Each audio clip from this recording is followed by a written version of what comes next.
From Pacifica, this is Democracy Now! We are going to be prepared from a law enforcement standpoint to make sure that people and properties are safe, as well as that protesters, demonstrators will have an opportunity to express their First Amendment rights and to protest in a peaceful way. And at the same time, we want to make sure that we're going to have the resources necessary in the event there is any kind of violence or anything of that nature. As Ferguson awaits the grand jury's decision in the Michael Brown shooting, the governor of Missouri declares a state of emergency, preparing to send in the National Guard, warning of, quote, the possibility of expanded unrest. We'll go to Ferguson for the latest. Then 50 years ago today, FBI Director J. Edgar Hoover called the Reverend Martin Luther King, Jr. the most notorious liar in the country. Dr. King, what is your reaction to the charges made by J. Edgar Hoover? Well, I was quite shocked and surprised to learn of this statement from Mr. Hoover questioning my integrity. And very frankly, I don't understand what motivated the statement. As Martin Luther King prepared to go to Oslo as the youngest person ever to receive the Nobel Peace Prize 50 years ago, the FBI ramped up its efforts to discredit the civil rights leader. We'll speak with a Yale professor who just uncovered an unredacted copy of the FBI's so-called suicide letter to King. The unsigned typed letter was written in the voice of a disillusioned civil rights activist. The letter threatened to expose King's alleged extramarital affairs if he didn't commit suicide. And then no debate and the new war. 1 in 89. That's the number of anti-war voices invited on the high-profile Sunday talk shows to talk about the U.S. attacks on Iraq and Syria. We'll speak with Peter Hart of Fairness and Accuracy in Reporting. All that and more coming up.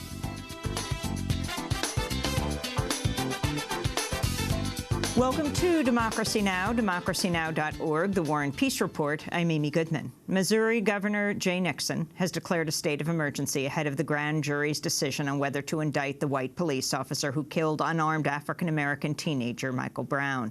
Brown was shot dead by Officer Darren Wilson in Ferguson August 9th. Since then, mass protests against police brutality have erupted in Missouri and across the country. On Monday, Nixon issued an executive order to activate the National Guard in response to what he called, quote, the possibility of expanded unrest. The grand jury has been meeting in secret for nearly 3 months, and several groups have vowed to escalate protests if they choose not to indict. A decision could come any day. We'll have more on Missouri after headlines. The parents of a U.S. aid worker executed by the Islamic State have spoken out for the first time since the death of Peter Kasich. Paula and Ed Kasich remembered their son, who was also known as Abdurrahman, after he converted to Islam in captivity. Our hearts are battered, but they will mend. The world is broken, but it will be healed in the end. And good will prevail, as the one God of many names will prevail. Please pray for Abdul Rahman, or Pete, if that's how you know him, at sunset this evening. Pray also for all people in Syria, in Iraq, and around the world. A monitoring group says the Islamic State has killed more than 1,400 Syrians in non-battlefield attacks. According to the Syrian Observatory for Human Rights, most of those killed were civilian. U.S. airstrikes against the Islamic State in Iraq and Syria have continued with more than 30 since Friday.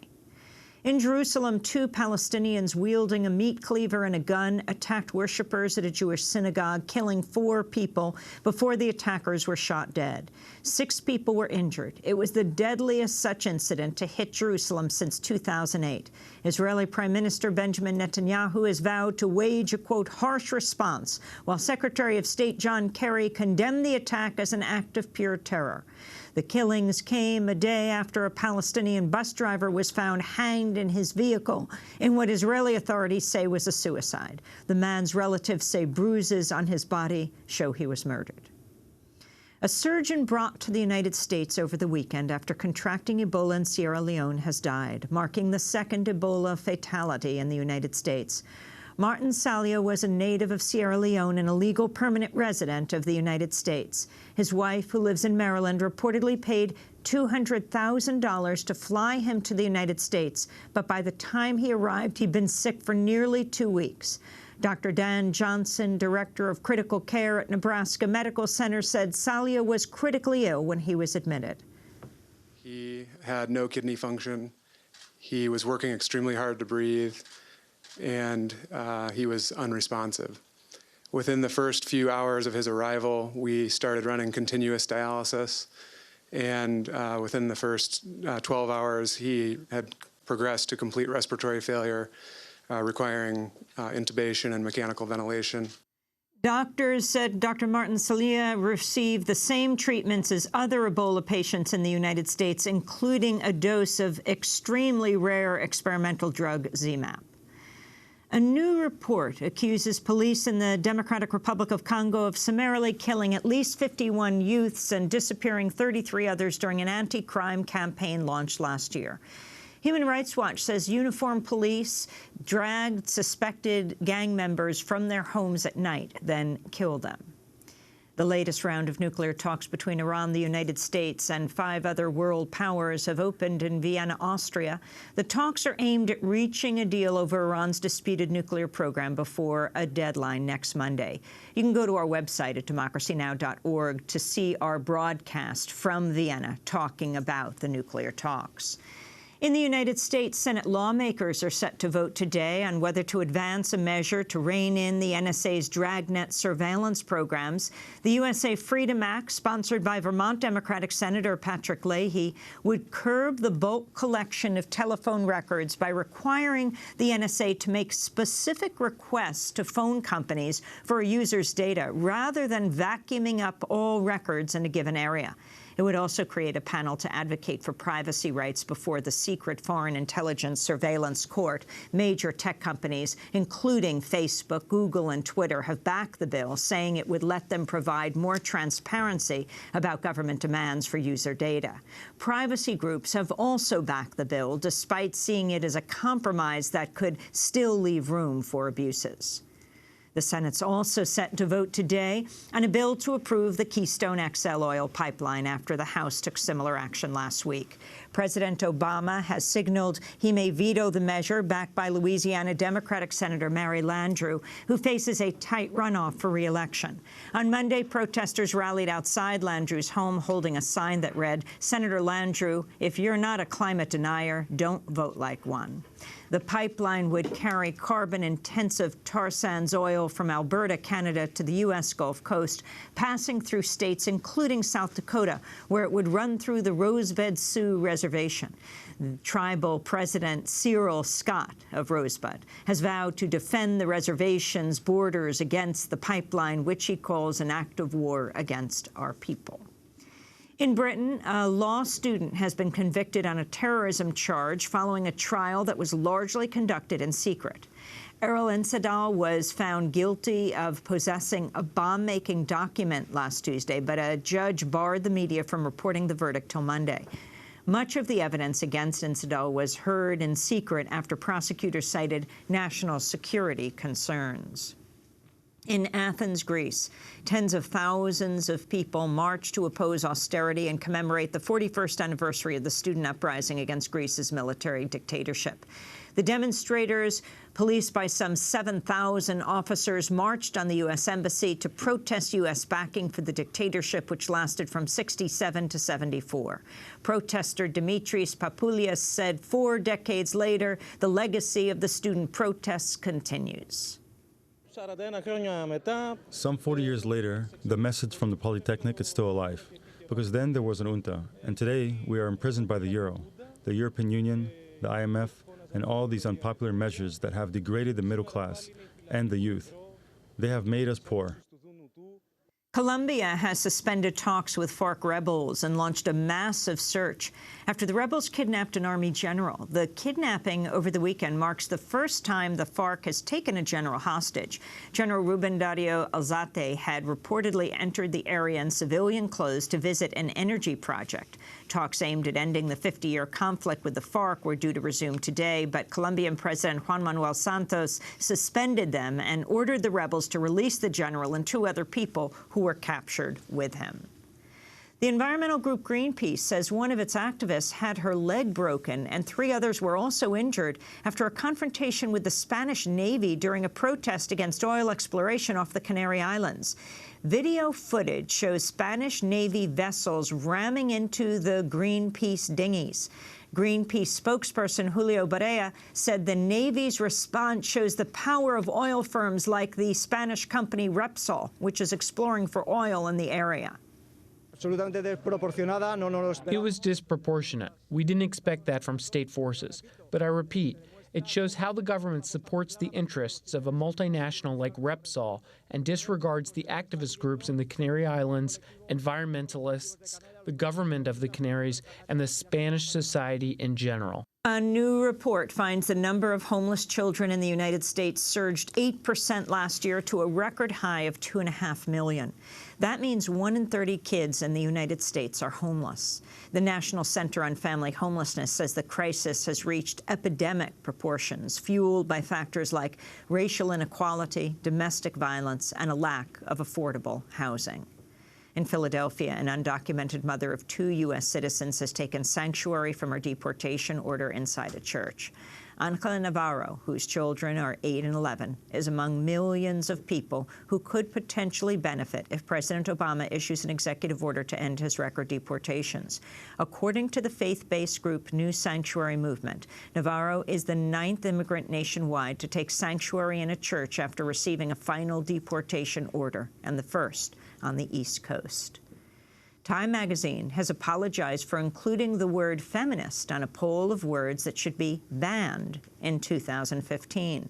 Time apparently included feminist in response to a growing number of celebrities, from Beyoncé to Taylor Swift, who've embraced the term. Time's suggestion the term should be banned sparked massive protests, prompting Time's managing editor, Nancy Gibbs, to issue an apology saying, quote, "While we meant to invite debate about some ways the word was used this year, that nuance was lost." And the pioneering transgender activist Leslie Feinberg, author of the groundbreaking novel Stone Butch Blues, has died at the age of 65. According to an obituary by her partner and spouse, Minnie Bruce Pratt, Feinberg died at home in Syracuse, New York, after a decades-long battle with tick-borne infections, including Lyme disease. Her last words were, "Remember me as a revolutionary communist." And those are some of the headlines. This is Democracy Now!, democracynow.org, The War and Peace Report. I'm Amy Goodman. And I'm Aaron Matte. Welcome to our listeners and viewers around the country and around the world. We begin in Missouri, where Governor Jay Nixon has declared a state of emergency. This comes in advance of the grand jury's decision in the Michael Brown case, which we expect any day. On Monday, Nixon issued an executive order to activate the National Guard in response to what he called, quote, the possibility of expanded unrest. Nixon cited the protests in Ferguson and the St. Louis area since Brown, an unarmed black teenager, was killed by Officer Darren Wilson on August 9th. The grand jury has been meeting for nearly 3 months, and protests are expected to escalate if they choose not to indict. On Monday, St. Louis Mayor Francis Slay said the state of emergency is necessary to prevent violence. We are going to be prepared from a law enforcement standpoint to make sure that people and properties are safe, as well as that protesters, demonstrators will have an opportunity to express their First Amendment rights and to protest in a peaceful way. And at the same time, we want to make sure that we're going to have the resources necessary in the event there is any kind of violence or anything of that nature.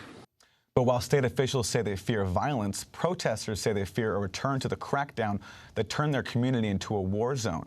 The deployment of the National Guard in August came amidst a militarized police response that included armored vehicles, assault rifles, and other Army-grade equipment.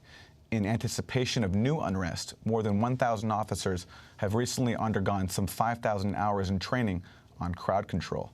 The St. Louis County Police Department has also stocked up on over $172,000 worth of riot gear, including tear gas, grenades, pepper balls, and plastic handcuffs. But the threat of a police response and the increasingly cold weather has not stopped protesters from hitting the streets. On Sunday, a few hundred activists blocked a major intersection in St. Louis to call for Officer Wilson's arrest.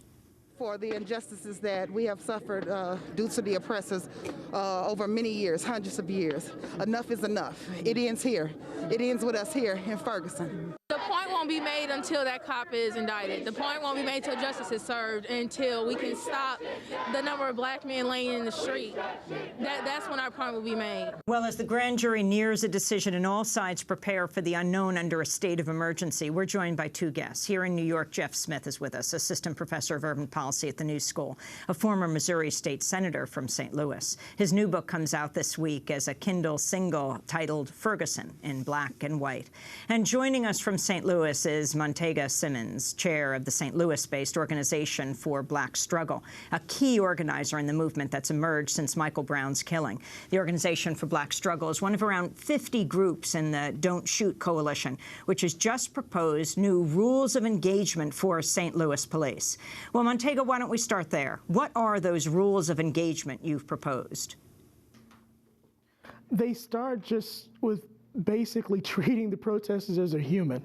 We're asking that they actually confront us fairly, that they actually communicate with us, that they respect our actual rights for civil disobedience, which means that while we engage them in nonviolent direct action, we expect in many cases to be arrested, but when they're actually just standing on a sidewalk and not actually breaking the law, unprovoked arrest, unprovoked harassment, unprovoked intensification of those engagements is unwarranted.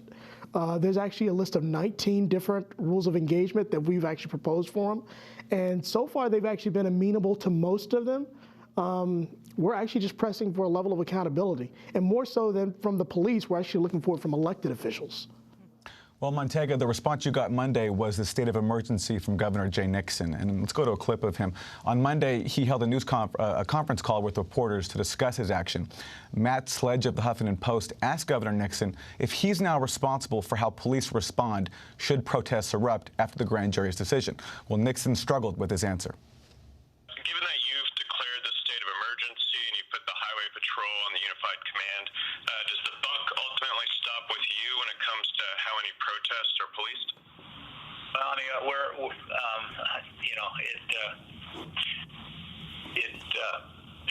our goal here is to keep the peace and allow folks' voices to be heard. And in that balance, I'm attempting. I am using the resources we have to marshal to be predictable for both those pillars. I don't, I'm more, I just will have to say I don't spend a tremendous amount of time personalizing this. That's Governor Jay Nixon. He went on to say, I'd prefer not to be a commentator on it. Montego, your response to Governor Nixon's answer there, not wanting to take responsibility for the response, the police response, and this overall state of emergency that he's just imposed. It's disturbing, but it's consistent both for his behavior in the governor's office and for all elected officials. When this first started off and he initially declared a state of emergency, he had the power then to change the way that justice could play out by appointing an independent special prosecutor. When we were about to call him to do that in a press conference the same morning in response to our letter, he shut down the state of emergency. So every place we turn, as far as elected officials, as far as pieces of the system, where they should actually be holding officers and departments accountable for their behavior, not just during the protests, but before this, in terms of the profiling, ongoing harassment, everybody has remained silent. Everyone wants to duck responsibility and point towards someone else. So, as I said again, while it's very disturbing, I can't say I'm surprised because it's consistent with what we've seen so far. So last week, Missouri Governor Nixon said he's prepared to redeploy the National Guard after this grand jury reaches its decision. Nixon said Guard members will be on standby should protests erupt. Officers from the Missouri State Highway Patrol, St. Louis County Police, and St. Louis City Police will operate as a unified command to protect the public. The National Guard has been and will continue to be part of our contingency planning. The Guard will be available when we determine it is necessary to support local law enforcement. Quite simply, we must and will be fully prepared. So that is the Nixonian response to the possible, whichever way the indictment comes down. I wanted to bring Jeff Smith into this conversation. Now you're a professor here in New York at the New School, but you were a Missouri state senator. Can you give us a little background on who Governor Nixon is? I can, Amy. Good morning. Thanks for having me. Governor Nixon grew up in a town in Jefferson County. That's an exurban area, about 45 minutes to an hour south of St. Louis City. It was a county that a lot of white people fled to in the 50s, 60s, and 70s when African Americans started moving from North St. Louis to South St. Louis. So it's sort of seen as sort of the prototypical white flight county in St. Louis.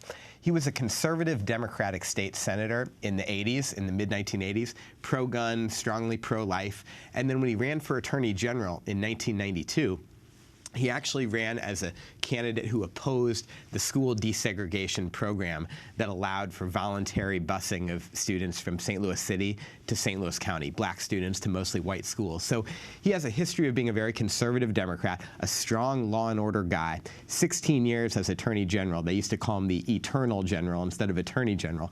And during that time, Missouri executed more people than just about any other state outside of Texas. So he's always been a strong law and order guy. That's been his posture. What we've seen over the last few months, I think, has been consistent with that. You're a former Missouri state senator.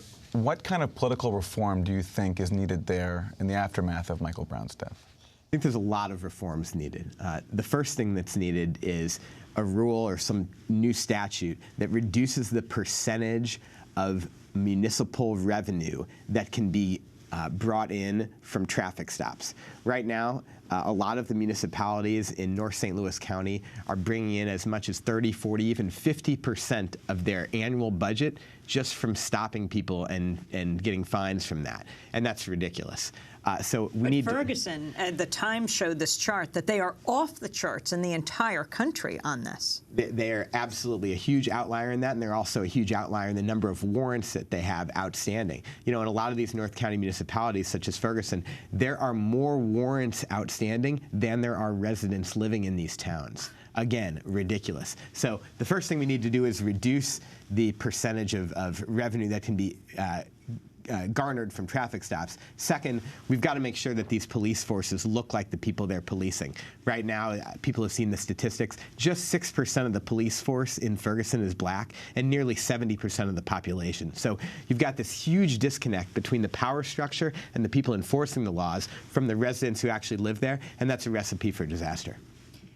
I wanted to go to the militarization of the police. Last week, I talked to a retired 3-star U.S. general who helped command the troops in Iraq and Afghanistan. I asked General Daniel Bulger his thoughts about the militarization of the police, particularly front and center now with Ferguson.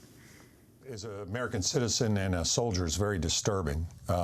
Tradition of our country is that we want police to do police work, and if you dress somebody like a soldier and you equip somebody like a soldier, they might begin to act with the population like a soldier. Most law enforcement experts will tell you that the way to work in a community is that the police officer has to be on patrol on foot and known in the community.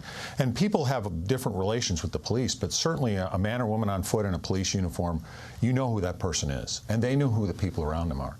You put that person in an armored vehicle, you dress them up in helmets and goggles and give them heavy weapons, they begin to treat the population as if they're the enemy, because that's what soldiers do.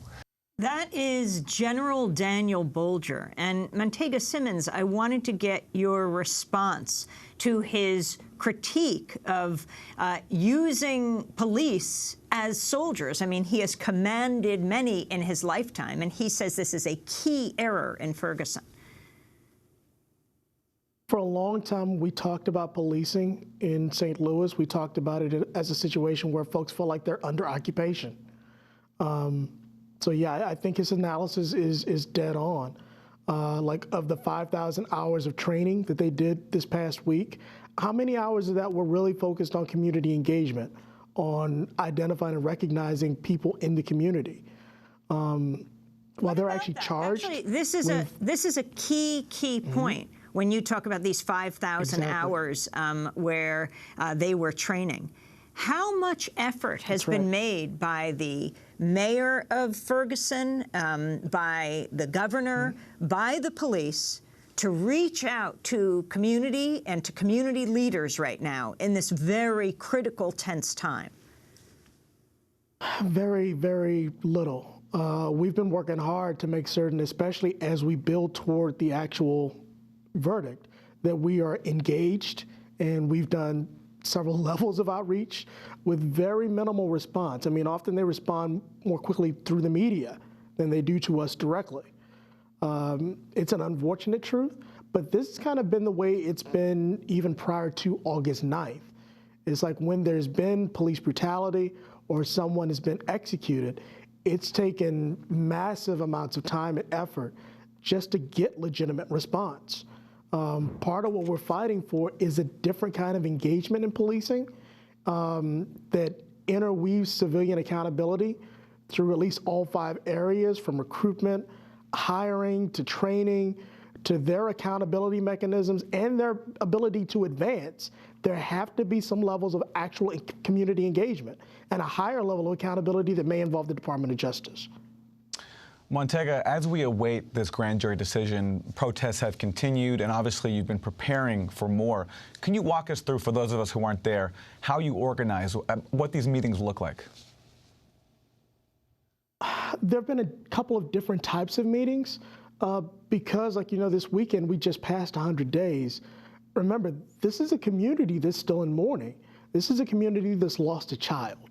For many folks, they haven't had a chance to verbally express what they've experienced or what the death means to them or what their ongoing experience has been with police.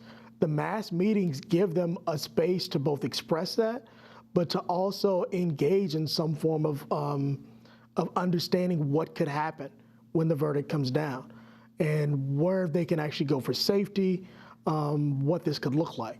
But the other side of that is, since this has begun, we've trained hundreds of people in nonviolent direct action. So the conversations have been both about the tradition itself of what civil disobedience looks like, what it means, and really disrupting myths of saying that nonviolence and civil disobedience are not resistance, because that's exactly what they are. For many folks, they've been politicized by this moment, and they really need ways to actually channel this rage. And the idea of actually being able to engage in ongoing protest is something that's become very, not only attractive, but it's needed in this moment. This moment, unfortunately, did not begin, and it won't end with this verdict and what happened just with Michael Brown. Michael Brown was, in this case, a spark, but we know, not only from our own experience here in St. Louis, but nationally, that Michael Brown and Ferguson is everywhere. From New York and Eric Garner to John Crawford in Ohio.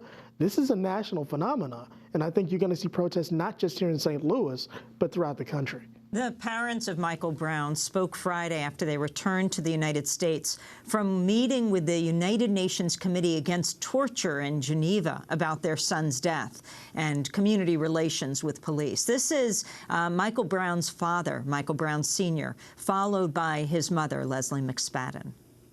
I think the world understands my pain. There's a lot of people that went through the same situation, that voices haven't been heard.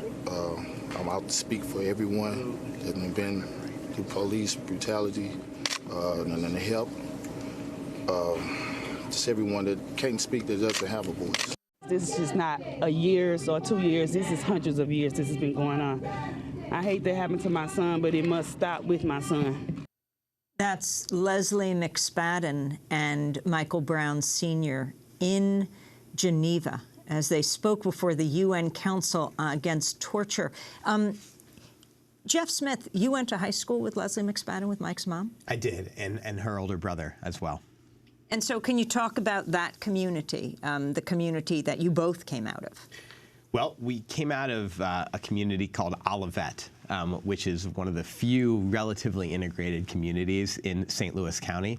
And Ferguson, actually, over the last decade or so, has been a relatively integrated community. It's been unique in that it's one rare area where a lot of whites tried to stay and sort of take a stand against the white flight that had characterized most of North St. Louis County.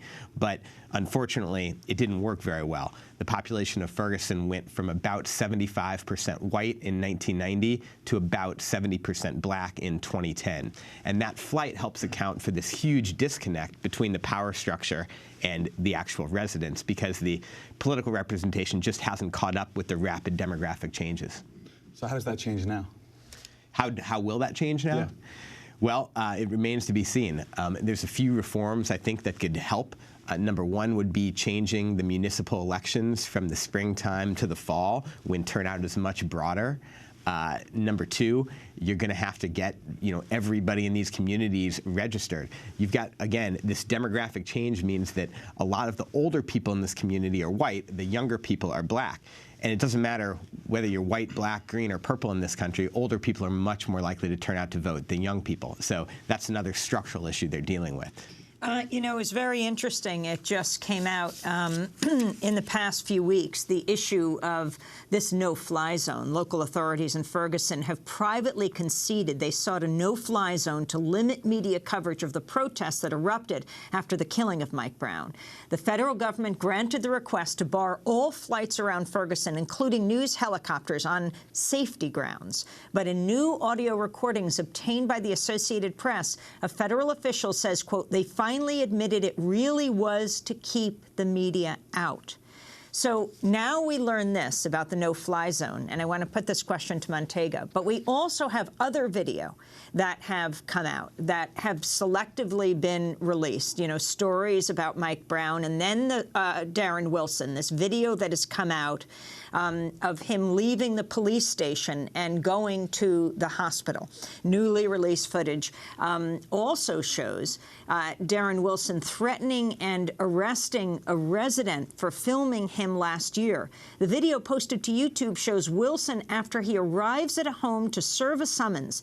The resident asks his name, and Wilson threatens to, quote, lock his ass up. Listen carefully. What's your name, sir? You want to take a picture of me? I'm going to lock your ass up. Sir, I'm not taking a picture. I'm recording this incident, sir. Do I not have the right to record? Come on. Sir, you just allowed me. You just asked. The resident, Mike Arman, was then arrested. The St. Louis Post-Dispatch, meanwhile, has released audio of police radio calls from the day Michael Brown was shot. It shows the fatal shooting took place in less than 90 seconds. And the paper released that surveillance I was talking about of Wilson leaving the police station for the hospital 2 hours after the shooting, then returning a few hours later. Montega, he doesn't seem to be holding his face, to be injured in the way that the police have said. Your response to all of these different revelations and this lead up to the decision by the grand jury? Unsurprised. As even Ms. McFadden said before, this is part of a continuum that's happened for generations. At one point, it was characterized as lynching. I don't think it's very different now, but part of what happens is, one, you see authority figures begin to paint the victim with criminal behavior, with malevolence, with them becoming a threat. And then the other side is they paint whoever the officer or whoever actually did the killing as defending themselves. We've heard report after report of not just Darren Wilson, but the way police have engaged residents and people just visiting the area for years. It's not a surprise. We've witnessed reporters be arrested and harassed just like protesters on the street. And the harassment was directed at their ability to begin to report what's actually happening in the community. I'd say it's if we hadn't actually lived in it, outside I'd be shocked and amazed. But the idea that folks who live here don't want to expose the reality of life and what it means to be in relationship between the black community and police officials is not surprising. And again, it's not unique to Ferguson. You can go a mile one direction, you're in Delwood, same experience. A mile the other direction, you're in Florissant. You may deal with the same thing. Or further out to Velda City, St. Louis City, Pine Lawn, there are departments that are notorious for doing that and worse. And we've caught them on camera. You've actually had news stations do reports on people trying to file complaints and see them being violently run out of the station for doing that. This is endemic to this area. This part of the culture. It's just that at this point, all eyes are here and people are watching, and no one wants that to be seen. Montega, in August, St. Louis County Prosecutor Bob McCullough responded to calls for him to step down from the Michael Brown case. McCullough said the decision has to come from Missouri Governor Jay Nixon. He made his comments during an interview on KTRS radio. We're going to proceed, as I've laid out to people, until I'm told, if I'm told by the governor that I can't. And the most devastating thing that can happen is if a week from now, a month from now, he decides that he's taken me off this case, then everybody's starting over. So stand up, man up. Stand up and say, I have this authority. I am not removing McCullough. I am removing McCullough. And let's get on with this. And who are the two? This family deserves nothing less than that. That's Bob McCullough telling Governor Jay Nixon to man up. Jeff Smith, can you talk to us about who McCullough is and also comment on the nature of this grand jury? Very unusual to be meeting for this long, for 3 months, and hearing evidence in a way that makes it seem like it's a trial. It is very rare. You'd almost think that they're deciding guilt or innocence as opposed to simply deciding whether there's probable cause to indict. So I agree, it's very unusual. Who is Bob McCullough, you asked? Well, he's an interesting guy.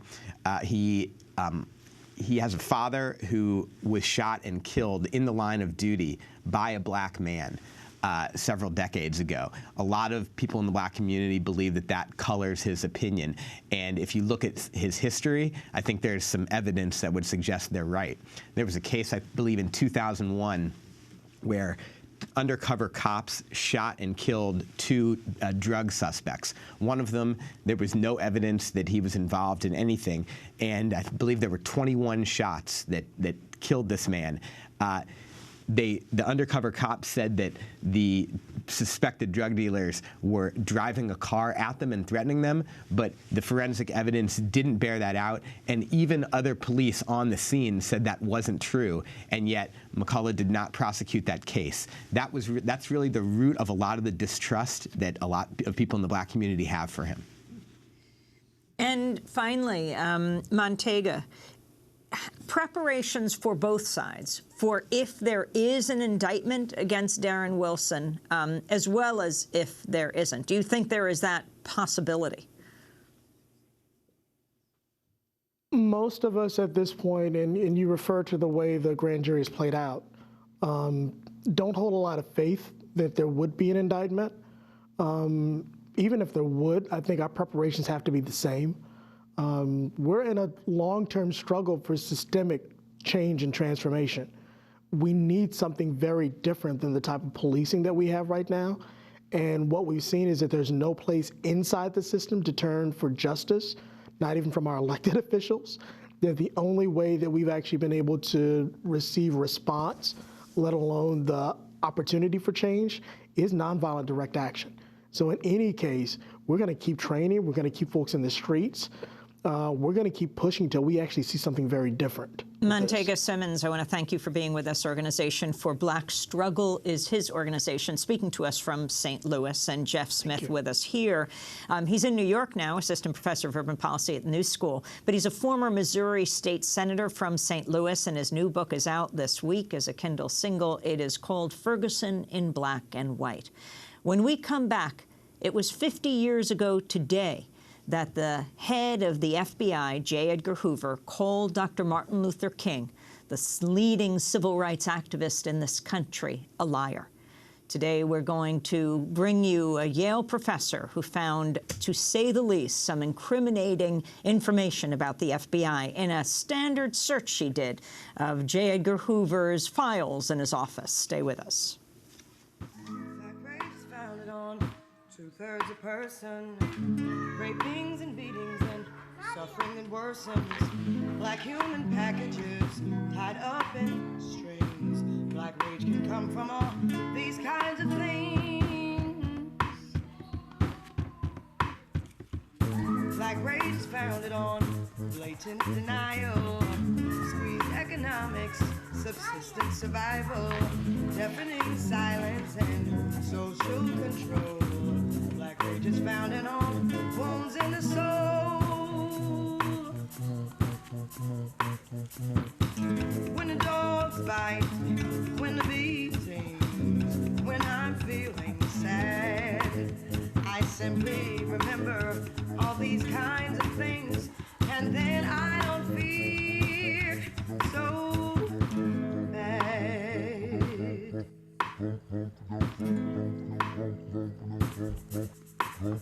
That's Lauryn Hill singing Black Rage. This is Democracy Now!, democracynow.org, The War and Peace Report. I'm Amy Goodman with Aaron Matte.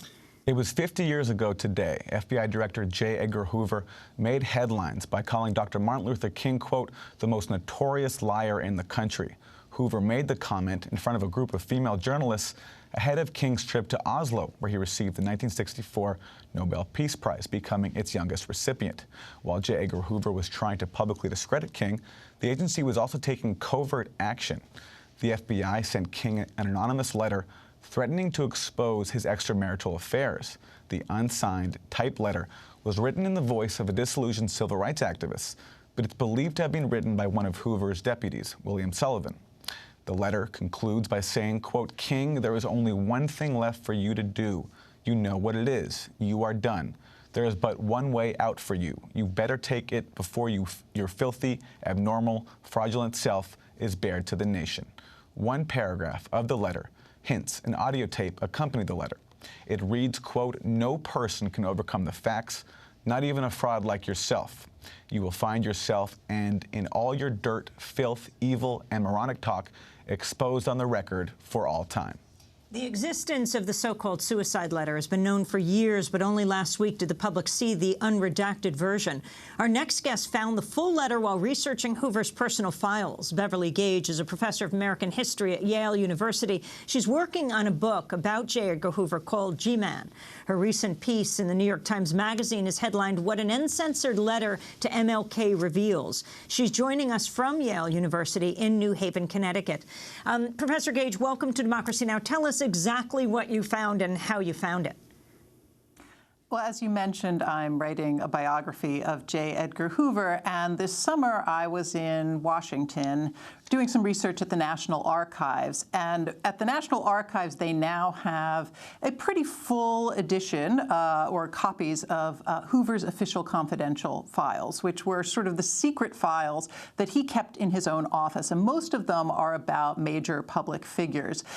These have been turned over from the FBI to the National Archives, so you have them sitting there now. And I was going through them really as part of my research for Hoover, not expecting that this letter would be there. I, of course, knew about the letter. It's one of these really famous documents from both the civil rights movement and the history of the FBI. And so my jaw sort of dropped when I saw this unredacted version just sitting there in the National Archives. So tell us exactly what it said.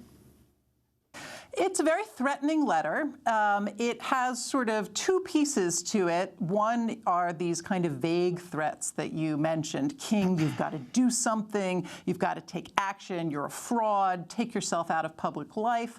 And then most of it is actually about his sex life and is about these kind of over-the-top, really racially charged, very graphic accusations about extramarital affairs, about orgies, and the implication is that all of this is on the tapes that accompanied the letter, and that whoever is sending this letter has more information where all of that comes from, and they're threatening to expose it.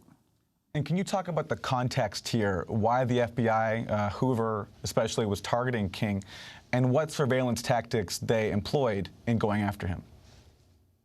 This letter is probably the most notorious symbol of a much wider campaign against King and against the civil rights movement, against the left in general in the 1960s. But for King in particular, the FBI had started wiretapping several of his associates well before this letter, mostly people who were suspected of having ties to the Communist Party in the 1950s. And so that really was the beginning of their kind of getting closer and closer to King himself. By 1963, right after the March on Washington, the Bureau had grown very alarmed about King's growing influence, and they began to bug his hotel rooms while he was on the road, and they began to wiretap his home and his office. So by the time Hoover held this press conference today, 50 years ago, they had been wiretapping King. They had enormous amounts of information about King, about his personal life, about his political activities, and they had been watching many people in his circle as well. Well, I want to turn to an audio recording of President John F. Kennedy talking about Dr. King.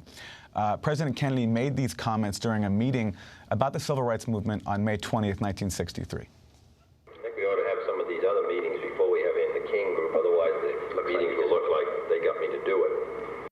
King is everybody thinks he's our boy anyway, so everything he does, everybody says we stuck him in there. We ought to have him well surrounded. I think we ought to have a good many others. King is so hot these days that it looks like Martin's coming into the White House. But I'd like to have some Southern governors or mayors or businessmen in first. And my program should have gone up the hill first.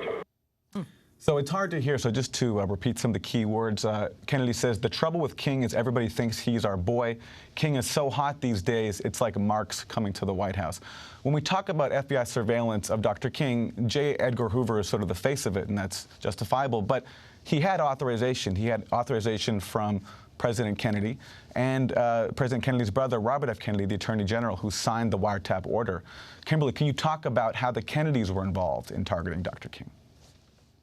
Right. There was a lot of back and forth between the FBI and the Kennedy White House, and they were certainly sharing the fruits of what they found both before and after the wiretaps. So it's quite clear at this point, though he denied it at certain points in his life, that Robert Kennedy did authorize the wiretaps on King and on his associates. It's a little less clear that he knew about the bugging of the hotel rooms, but he certainly authorized the wiretaps. And the FBI was quite openly sharing a lot of this information with the White House, and the Kennedys really were responding to it. So well before Kennedy, in the middle of 1963, came out sort of fully in support of some sort of Civil Rights Act, he had been having AIDS, and then he himself had actually pulled Martin Luther King aside, had warned him to separate himself from people in his orbit who had once been associated with the Communist Party.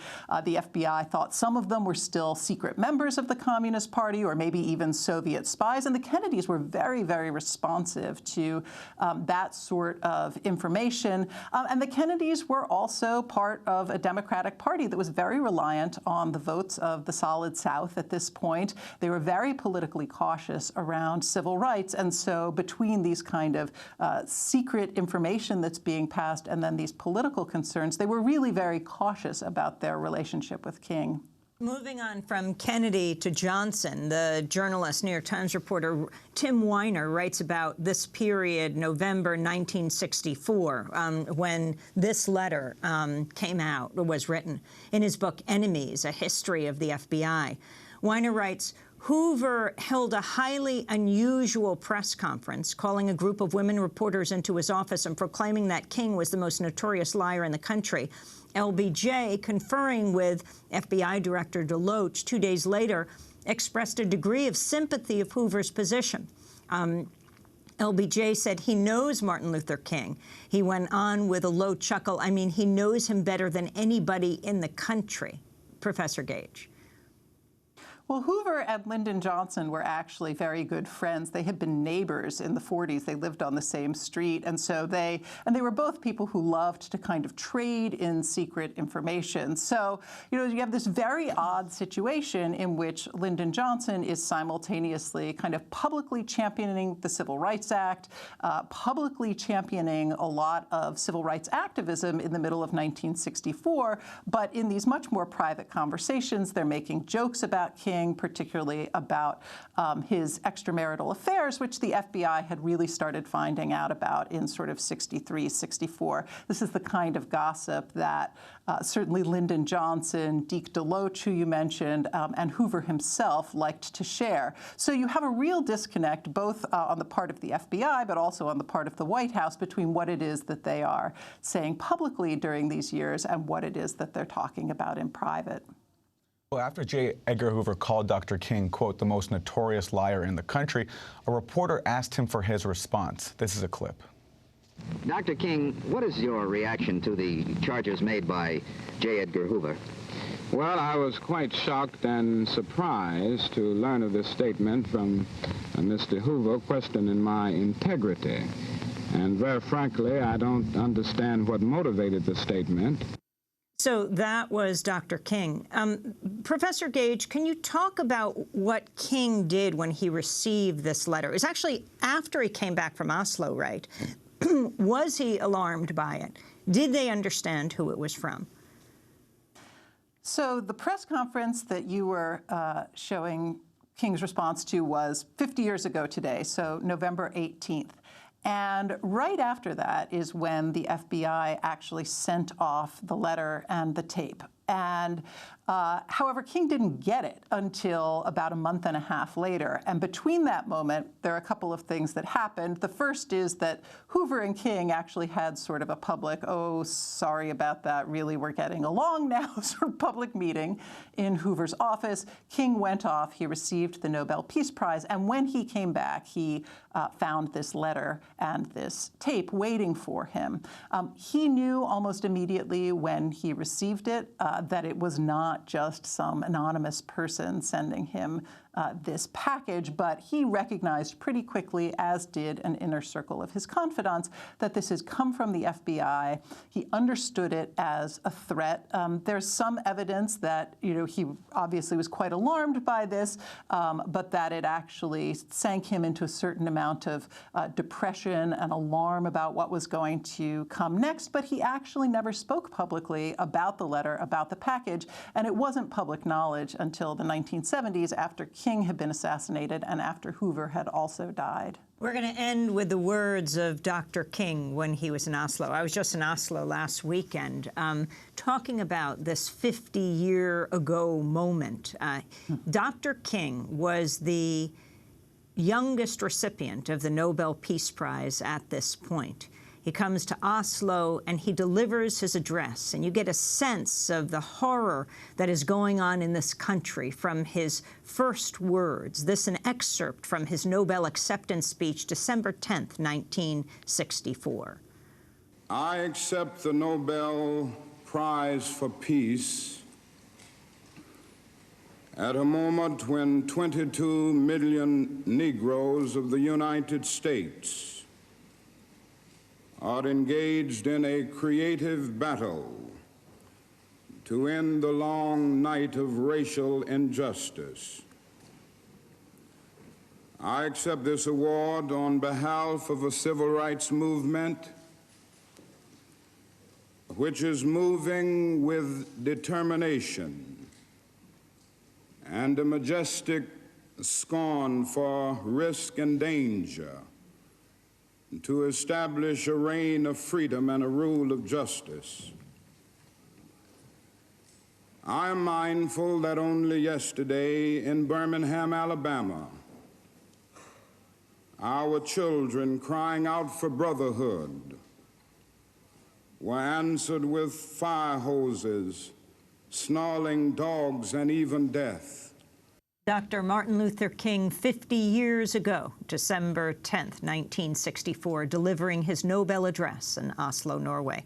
And Beverly Gage, we want to thank you, professor of American history at Yale University, who's working on a book about J. Edgar Hoover called G-Man, wrote the piece in the Times, finding the letter to King during her research in a piece headlined, "What an Uncensored Letter to MLK Reveals." This is Democracy Now! When we come back, the new war and old views continually being expressed on television. Stay with us.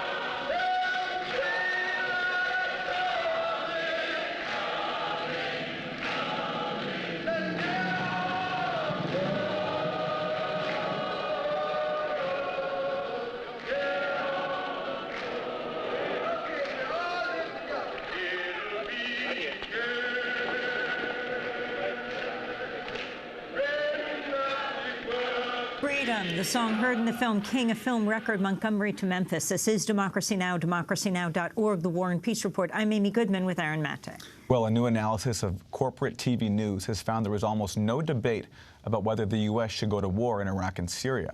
The group Fairness and Accuracy in Reporting found that of more than 200 guests who appeared on network shows to discuss the topic, just 6 voiced opposition to military action. On the high-profile Sunday talk shows, out of 89 guests, there was just one anti-war voice. Katrina vanden Heuvel, editor of The Nation. To talk more about the report, we're joined by Peter Hart, activism director at FAIR, the author of the new report called Debating How, Not Whether, to Launch a New War. So, Peter, tell us what you found. Like you said, the numbers sort of speak for themselves. 205 guests, 125 were pro-war, 6 were against the war. This is the wars in Iraq and in Syria. The debate sometimes looked rather passionate. It had the appearances of a real debate, but what they were really debating was the mechanics of war, whether we should drop bombs just on Iraq or on Iraq and Syria, whether Obama was aggressive enough. There were critics of the White House, but they were critics that were pro-war, people like John McCain, who were adamant that whatever Obama was doing was not nearly enough, and that the answer to this was to inflict more violence in Iraq and in Syria. That was the spectrum of debate, from Henry Kissinger to Samantha Power. It's also interesting that you found that overwhelmingly pro-war opinions voiced on television, and also the majority Democrat.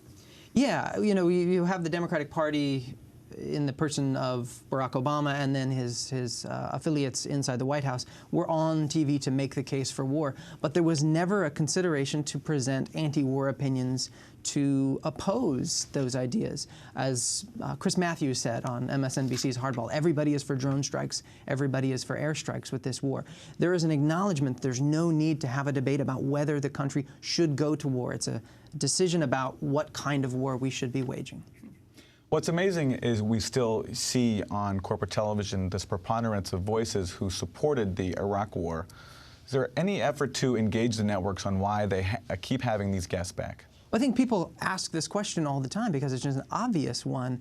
You had Phil Donahue sitting right here just a week ago explaining what happened in the run-up to war, 2002, 2003. And the question is... When he was fired. When he was fired from MSNBC, and when he said dissent was basically eliminated from mainstream media. Has anything changed from 2002 to 2003 to right now? And the answer in this study is absolutely not. If anything, the debate is more restricted now. How did you do this study? These are the guests that showed up for debate and discussion segments, so not sound bites, people who are invited to one-on-one interviews on the Sunday shows, on PBS NewsHour, and on a couple of the high-profile cable shows, Wolf Blitzer, Special Report on Fox News Channel. You are activism director of FAIR. What are you recommending? Well, you know, the most obvious thing to ask people to do is to contact these shows and say, if we're going to war, and you know, this week Congress is going to debate this war, the authorization for use of military force, have people who oppose the war. I know it sounds like a radical idea, but anti-war activists are more than happy to show up on television and debate this if they're given the chance. And of course, if you look back to 2002 and 2003, it was the anti-war activists, the few peace activists you saw on television who ultimately were correct that there weren't weapons of mass destruction. Absolutely. And, you know, there isn't a question right now about WMDs. The question is violence the answer to this political problem that we have? And you would think the lessons from Afghanistan, from Iraq, and from Libya would be there's a need to have this debate, but the big media says no. Peter Hart, thanks so much for being with us, Activism Director of Fairness and Accuracy Reporting. I'm Amy Goodman with Aaron Mate. Our website's democracynow.org.